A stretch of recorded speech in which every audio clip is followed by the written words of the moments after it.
تو جاؤ اس جیسی ایک صورت ہی بنا لاؤ، اور آگے کہہ دیا وَادْعُوا شُهَدَاءَكُمْ، اکیلے نہیں اپنے سارے حمایتیوں کو، سارے چیلے چپاٹوں کو، سارے یاروں کو، دوستوں کو بھی اس میں جمع کر لو، اپنے سارے ساتھیوں کی مدد بھی لے لو، تمہارے جتنے ہیلپرز ہو تمام ہیلپرز کو بلا لو، ان تمام معاونین کو بلا لو، ان تمام حمایتیوں کو بلا لو، ان کی مدد بھی لے لو، سب مل جائیں پھر بھی ایک صورت نہیں بنا سکتے، ایک تو نہیں سب مل جائیں ایک صورت نہیں بنا سکتے۔ ارے یہاں کے یہودی نا انگلش بولتے ہیں اور ہندی بولتے ہیں، لیکن عرب ممالک میں چلے جائیے آپ، اسرائیل میں یہودی ہیں وہ تو عربی بولتے ہیں، آپ اور فلسطین میں چلے جائیے وہاں کے یہودی تو عربی بولتے ہیں، آپ اور بھی عرب ممالک میں جائیے جہاں آج بھی یہودی اور عیسائی رہتے ہیں وہ تو عربی بولتے ہیں، ان کی لینگویج تو عربی ہے، عربی بولنے کے باوجود آج بھی قرآن کا یہ چیلنج 1400 سال کے بعد اپنی جگہ پر اٹل ہے، وہ عربی بولنے والے یہود و نصارہ آج بھی قرآن کریم کی اس آیت کے چیلنج کو قبول کرنے سے قاصر ہیں، نہیں کر پاتے ہیں، اور قرآن کی طرح کوئی دوسری صورت نہیں بنا سکتے، آیت کی طرح نہیں۔ کہیں کہیں اللہ تعالیٰ نے یہ بھی کہہ دیا سورت بھی چھوڑو ایک آیت ہی بنا لاؤ، نہیں بنا پائے، نہیں لا سکتے۔ تو جب قرآن پڑھو، اللہ مومنوں کی پہلی صفت یہ ہونی چاہیے کہ جب وہ قرآن پڑھے، قرآن کی تلاوت کرے تو یہ ذہن میں رکھ لے کہ یہ اللہ کی طرف سے نازل کی ہوئی کتاب ہے، اس کتاب کے بارے میں ذرہ برابر بھی شک کرنے کی گنجائش نہیں ہے، یہ اللہ کی طرف سے نازل کی ہوئی کتاب ہے۔ اور حقیقت ہے، دیکھ لیجیے آپ دنیا میں جتنے بھی مذاہب ہیں، ظاہر ہے کہ ہر مذہب کی کوئی نہ کوئی کتاب ہے، دنیا میں جتنے بھی دھرم ہیں ظاہر بات ہے کہ وہ کسی نہ کسی اصول اور ضابطے پر ٹکے ہوئے ہیں۔ سکھ ایک ازم ہے اور اب اپنے آپ کو وہ ایک دھرم کہتے ہیں، ان کی بنیاد گرو گرنتھ پر ٹکی ہوئی ہے۔ جینیوں میں چلے جاؤ جو ایک ازم ہے، لیکن اب وہ ہندو دھرم سے ہٹ کر اپنے آپ کو ایک دھرم مانتے ہیں۔ چلے جائیے آپ، ان کی بنیاد جین شاستر پر ٹکی ہوئی ہے۔ عیسائیوں میں چلے جاؤ، ان کی بنیاد بائبل پر ٹکی ہوئی ہے۔ عیسائی یہودیوں میں چلے جاؤ، ان کی بنیاد تورات پر، اولڈ ٹیسٹامنٹ پر ٹکی ہوئی ہے۔ بدھسٹوں میں چلے جاؤ، وہ بھی بدھزم میں یقین اور بلیو کرتے ہیں۔ مسلمانوں کو دیکھ لیجئے، وہ بھی ایک کتاب کو مانتے ہیں اور وہ ہے قرآن کریم۔ اور آج دنیا میں کوئی بھی دھرم سوائے اسلام کے یہ دعویٰ نہیں کر سکتا ہے کہ اس کے پاس جو دھارمک پستک ہے جس پر وہ بلیو اور یقین اور بھروسہ کرتے ہیں وہ سرکشت ہے، آج بھی کوئی یقین نہیں کر سکتا۔ دو گیتا تو ہمارے پاس ہے، ایک گورکھپور سے چھپی ہوئی ہے گیتا پریس گورکھپور سے، اور ایک بمبئی کی، اور دونوں گیتا جو انڈیا ہی میں چھپی ہوئی، ہندوستان کے اندر چھپی ہوئی ہے، ان دونوں میں نے بہت سی جگہ پر کوٹ لگائے ہیں، نشان لگائے ہیں کہ جو بامبے سے چھپی ہے گیتا میں جو چیز ہے وہ اس میں ہے ہی نہیں، اور جو اس میں ہے وہ اس میں ہے ہی نہیں۔ ایک ہی دھرم کی کتاب اور ایک ہی ملک میں چھپی ہوئی کتاب، اور دو کتابیں آپس میں ایک نہیں ہیں، دو رامائنیں ہیں، ایک تلسی داس جی کی رام چرت مانس اور ایک والمیکی رامائن، اور والمیکی رامائن 2000 سال پرانی ہے۔ آج کی جو رامائن ہے تلسی داس جی کی، اس کا نام ہے رام چرت مانس، اس میں صاف لکھا ہے رامم بھگوانم، رام بھگوان ہے۔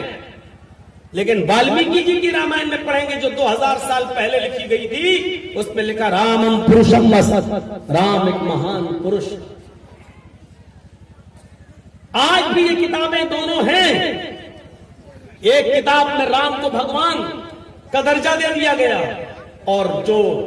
والمیکی رامائن ہے، جو اصل رامائن ہے جو 2000 سال پہلے لکھی گئی تھی، اس کے اندر رام کو بھگوان ماننے کے لیے والمیکی جی تیار ہی نہیں ہے. وہ یہ کہہ رہے ہیں کہ رام ایک مہان پروش ہیں, ایک بزرگ تو ہو سکتے ہیں لیکن بھگوان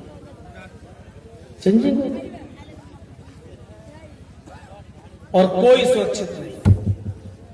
ساری کتابوں کو, میں نہیں کہتا ہوں, ساری کتابوں کو اگر اس بات پر کوئی چیلنج کر لے یا اس بات پر اگر کوئی آدمی یہ طے کر لے کہ ساری کتابوں کو جلا دیں, حق وہ ہوتا ہے جو نہ جلے نہ مٹے نہ ختم ہو. تو پھر دیکھیے ساری کتابوں کو آپ ختم کر دیجئے, پھر دیکھ لیجئے کون سی کتاب باقی رہتی ہے. جو بچ جائے وہی حق ہے. آج بھی آپ دیکھ سکتے ہیں, یہودیوں تم اپنی تورات لے کر آؤ, عیسائیوں تم اپنی انجیل لے کر آؤ, ہندو بھائیوں تم اپنے ویدانت لے کر آؤ, سکھوں تم گرو گرنتھ لے کے آؤ, جینیوں تم جینیزم لے کر آؤ, بدھسٹوں تم بدھزم لے کر آؤ, مسلمانوں تم قرآن لے کر آؤ. ہم کسی کتاب کو جلانے کی بات نہیں کر رہے ہیں, ایک مثال دے رہے ہیں. تم اپنی مذہب کی ساری کتابیں لے آؤ, میں بھی لے آتا ہوں, اور آؤ ان میں آگ لگاتے. میں پھر کہہ رہا ہوں میں جلانے کی بات نہیں کر رہا ہوں, لیکن حق کو پہچاننے کے لیے, سچائی کو پہچاننے کے لیے, سچائی کا اعتراف کرنے کے لیے اگر دیکھنا چاہو کہ کوئی چیز حق وہ ہوتی ہے جو مٹانے کی بات بھی نہ مٹے, آؤ ایک بار ایسا کر کے دیکھ لو, ساری کتابوں میں آگ لگا دو, ساری کتابیں جلا دو, اس کے بعد دیکھتے کون سی کتاب باقی رہتی ہے, کون سی کتاب بچتی ہے. تورات کا نسخہ باقی نہیں, یہودی دوبارہ تورات نہیں لکھ سکتا, انجیل کا نسخہ باقی نہیں, عیسائی دوبارہ انجیل نہیں لکھ سکتا, ویدانت کا نسخہ موجود نہیں, ویدانت ہندو بھائی دوبارہ وید نہیں لکھ سکتے, اور جینی لوگ جینزم نہیں لکھ سکتے, بدھسٹ لوگ بدھزم نہیں لکھ سکتے, اور اسی طرح سکھ لوگ گرو نانک کی گرو گرنتھ نہیں لکھ سکتے. آؤ اور مسلمانوں سے پوچھو کہ تم نے بھی تو قرآن جلا دیا, سارا نسخہ جل گیا ہے, اب بتاؤ تمہارے پاس بھی تو کتاب نہ رہی. 10 سال کا, 11 سال کا, 12 سال کا حافظ قرآن اٹھے گا,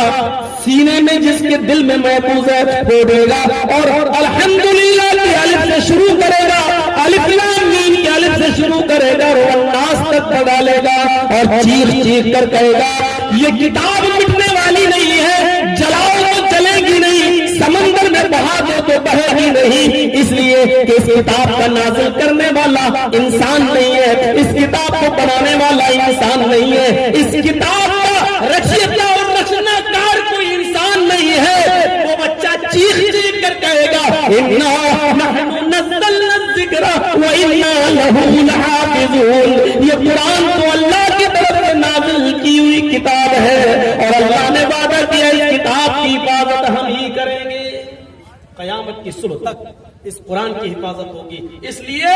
جب بھی قرآن پڑھو تو دل کو صاف کر لو کہ اس قرآن کے اندر شک کرنے کی کوئی گنجائش باقی نہیں. ہاں, اور جب شک کرنے کی گنجائش باقی نہیں ہے تو سوچ لیجئے اس قرآن ہی میں سب ہدایت موجود ہے. اور جب قرآن میں ہدایت آ رہا نا ہدی للمتقین, اس لیے پہلے ہی کہہ دیتا ہوں اس قرآن کے اندر ہدایت ہے, اور جب قرآن سب کے لیے ہدایت ہو پھر مسلمان ہی اس قرآن سے دور ہو, یہ بڑے عجیب, یہ تعجب کی بات ہے. جو قرآن ڈنکے کی چوٹ پر اعلان کرتا ہو شہر رمضان الذی انزل فیہ القرآن ہدی للناس وبینات من الہدی والفرقان, یہ قرآن جو اللہ رمضان کے مہینے میں نازل ہوا, کس مہینے میں؟ رمضان کے, بابرکت ہے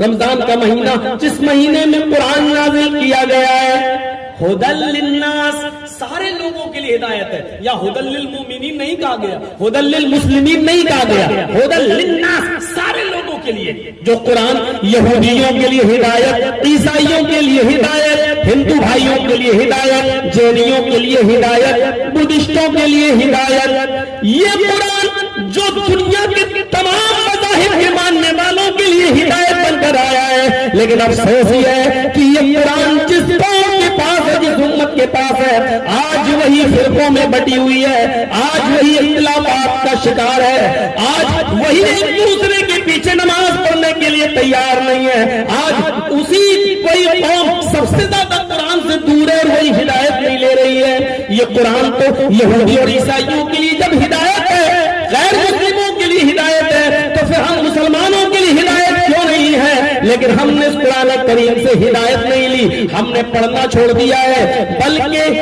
اس کو سمجھنا چھوڑ دیا ہے، بلکہ اس کو پڑھنے اور لکھنے اور سمجھنے کی ذمہ داری صرف مولویوں تک محدود کر دی ہے۔ مولویوں نے بھی اس ذمہ داری کو 4 اماموں تک محدود کر دیا ہے کہ ہم بھی اس کو نہیں سمجھ پائیں گے، اس کی صحیح تعلیم اور اس کا صحیح علم تو ان 4 ہی بزرگوں نے سمجھا ہے، ابو حنیفہ نے، امام شافعی نے، امام مالک نے، امام احمد ابن حنبل نے۔ تو پھر میرے بھائیو، جو قرآن ساری دنیا کے لوگوں کے لیے ہدایت ہو، اس کو صرف 4 لوگوں میں بانٹ دینا اور مسلمانوں کو یہ کہہ دینا کہ یہ تمہارے سمجھنے کی چیز نہیں ہے، اس سے بڑا اس کتاب کے اوپر ظلم کیا ہوگا، اس سے بڑا اس کتاب قرآن کے اوپر ظلم اور کیا ہوگا۔ میرے پیارے ساتھیو، یہ قرآن اعلان کر رہا ہے، وہ لوگوں اس قرآن کو جب ڈاکٹر امبیڈکر نے پڑھا تو وہ بھی اسلام لانے کے لیے تیار ہو گئے، اس قرآن کو بھوپال کے ڈاکٹر شیو شکتی سروپ نے جب پڑھا تو وہ اسلام لے آئے۔